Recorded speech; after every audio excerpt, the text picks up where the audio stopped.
In today's video, I'm going to teach you how to reset paper trading in TradingView. If you're looking to start fresh with your simulated trading or just want to tidy up your trading environment, knowing how to reset your paper trading account can be incredibly useful. So, let's dive right in and walk through the process step by step. First, you'll want to head over to TradingView and access your chart. This is where you typically analyze market trends, so it should be very familiar to you. Once you're there, you'll notice a variety of options and menus that allow you to customize and analyze your trading experience.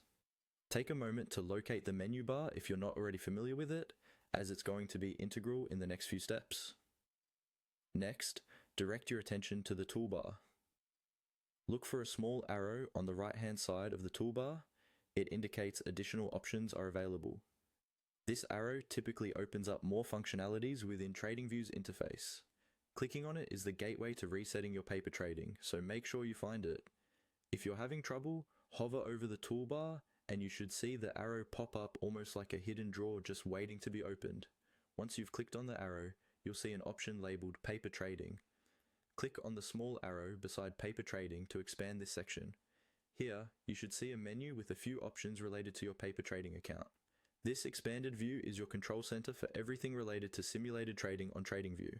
Now, focus on the option to log out paper trading. Clicking this will effectively log you out of your current paper trading account, thereby resetting the trades and account information you've been practicing with.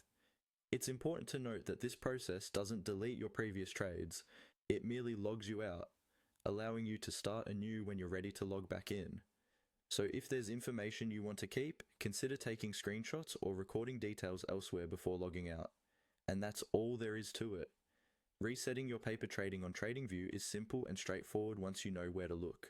Remember, this can be a valuable tool for honing your trading strategies, experimenting with different approaches, or simply getting a fresh start if your current practice environment has gotten a bit cluttered. I hope you found this guide helpful and that it allows you to use paper trading in TradingView in a more effective way. Thank you for tuning in and happy trading.